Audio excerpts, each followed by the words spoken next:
If you are fed up with the unaffordable lifestyle and real estate that is in the GTA right now, and you're looking more for like an outdoor-focused, family-friendly, fantastic metropolitan city, well then maybe you should consider Calgary.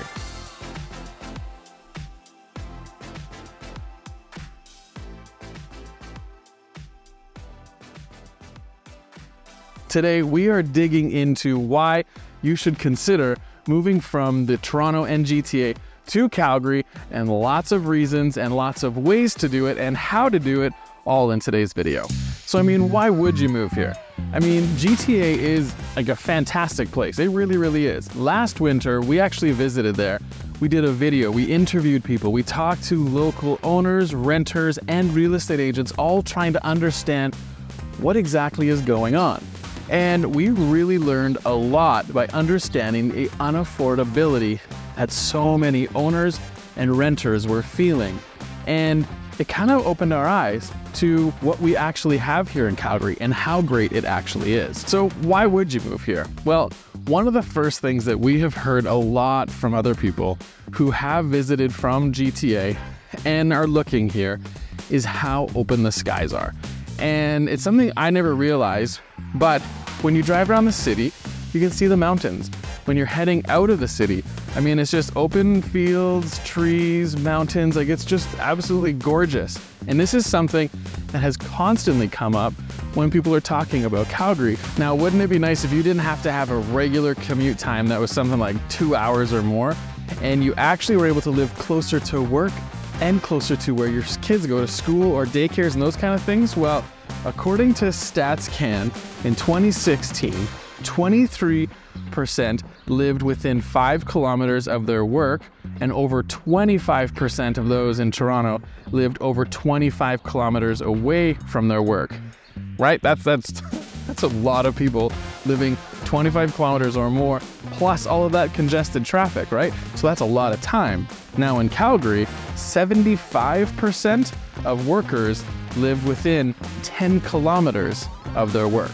And the beautiful thing of schools in Calgary is that there are plenty of choices. So no matter where you live in the city, you're gonna be either walking to school, your kids will be, maybe if you wanna go to the school, you can't, but you're gonna be walking to school, or you're going to be getting your kids to be bused to school. So there's chartered.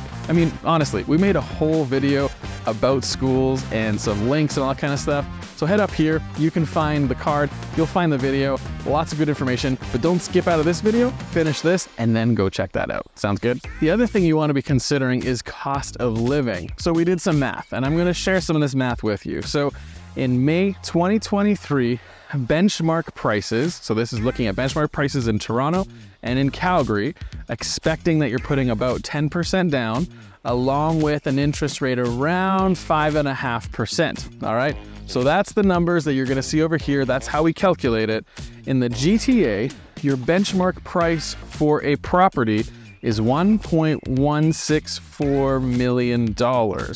Now, if you've got a 10% down payment, that means you're putting around $116,000 down, and that is a monthly payment of about, $6,400 a month, $6,396. Then you've got to add taxes, utilities, and other things on top of that.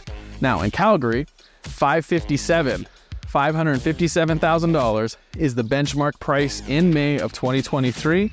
$56,000 down when you put 10% down, and your monthly mortgage payment is just over $3,000 at $3,059. And then again, add your taxes and your utilities on it. It's just that much more affordable here when you actually start looking at numbers. So before we jump into all the details of how to move here, I want to share 2 more things with you.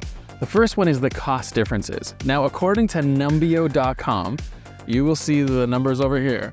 It takes about $6,769 in Toronto to maintain the same standard of life that you would get in Calgary for $6,000 flat. Now, this is just for renters. If you remember the numbers that we just pulled up before, there was clearly a $3,000 difference when it came to what you could afford for their benchmark price of a home in GTA or Toronto versus Calgary. So that's a huge difference. Another example is daycare. Preschool daycare, full day, private, monthly for one kid. In Calgary, it would cost you about $1,100, and in Toronto, it's about $1,450. And one other one is your average monthly net salary. This one is really interesting, right? So you have all of your expenses, everything going out, but what's coming in? Well, what's coming in Calgary is about $4,500 a month, and in Toronto is about $4,400 a month. So you're kind of making similar money in Calgary with a lot less expenses, and that is a big reason why a lot of people are making the change that they're making. So one of the big things when people are making that transition, that move to Calgary from another place like the GTA, is how are they going to afford living? Or how is the job going to work? How's your mortgage going to work? So I want to introduce you to Adam Mansbridge, who's a mortgage broker we work with a lot, and he's got some great insights. So Adam, what are some things that people need to know when they're considering making that move, and how do they plan for the move coming up in basically making a big transition like this when it comes to jobs and mortgages, and what lenders are going to be requiring? It really is a matter of if you feel like there's an option for maintaining your employment or transferring your employment, start the conversation early so you have a known factor. If you feel like you're going to be looking for work here, then you have to understand that you really ought to have started that work before you buy, before you close, certainly, and probably more of an exception basis on that. And ideally, you're getting work that's in the same industry field role that you've had prior. That sure makes the exception a whole lot easier. And if you can't do any of these things, or you don't want the pressure of doing either of those ahead of buying, and you've got the good fortune of having access to more funds for down payment, you can buy it as an investment property. What you do with it after you take possession down the line, when you've got more time, more breathing room to set the stage for your employment move, is entirely up to you. It just means that you've got to have 20% or more as your down payment. But the majority of people are just, being approved for permanent remote work or transferring. That's all that it takes to satisfy a lender. If you're in an employment scenario where you would rather not have your employer be aware of your intention to leave the province and move to Alberta or to Calgary, it's a delicate dance to a certain degree, because on the one hand, you're probably preparing to move your employment and you don't want to lose the employment that you already have. You don't want to find yourself stuck. But if you're using that existing employment and you're doing this by the method of buying this home as though you're staying, as though you're buying an investment property, you also have to be prepared for a lender to perform a verbal verification on the letter of employment. So that conversation has to happen at some point. If you think there's an opportunity to transfer your position, or you think there's an opportunity to go remote, it is just a fact of this process that if it feels a bit awkward, maybe it is awkward, and you just have to kind of strategize your best moment to broach that topic with your employer. What about porting your mortgage? Can you port your mortgage from Ontario over to Alberta when you are making that change? Yeah, so it can be done. That's something that as a mortgage originator, I've always it's a consideration. I talk to somebody moving into the province and maybe they're transferring. That's maybe the period where I've been most sort of tapped in on this thought process. Is that the right person to place with a provincial credit union? Probably not, because you don't want that phone call a couple of years down the line saying, hey, we've decided to go back to Saskatchewan, or, we've been transferred back to wherever it is that we came out here from. And those people are now in a situation where they have no choice but to break their existing mortgage and pay the penalty. But if you're with a national lender, and assuming all other boxes are ticked, meaning you're remote or you can be transferred and you can qualify for the mortgage at its most basic, if you're with a national lender, you can expect to be able to port, of course, subject to qualification. And that's, I think, the aspect of porting that a lot of people lose sight of on the front end. When you're told that your mortgage is portable, it sounds like a catch-all, can do no matter what. That isn't always the case, but assuming all other aspects line up and your lender is a national lender, subject to qualification, you can port from one province to another. This is great information, so thank you. Is there anything else that viewers should be aware of when it comes to jobs, mortgages, income, all of that good stuff when making the change here to move to Calgary? Not necessarily. I think the idea of leaving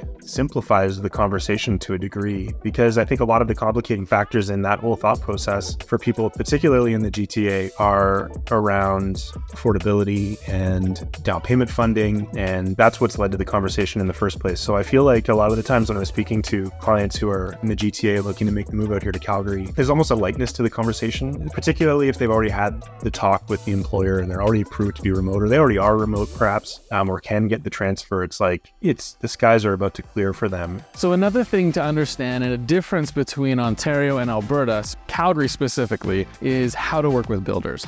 So you've got lots of different types of builders that are basically inner city, like this one here, where it's kind of a one-off. They build this house, they knock down one of the older properties, build a new one, and it's called an infill.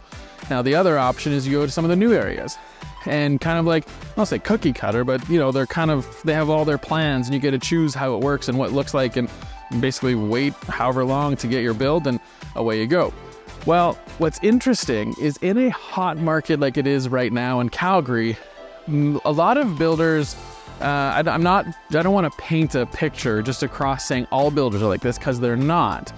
But many builders kind of hold things closer to their chest. If you as a client go to a builder without the agent, the builder is going to say, "See ya, agent, I'm already dealing with them, where you're not needed."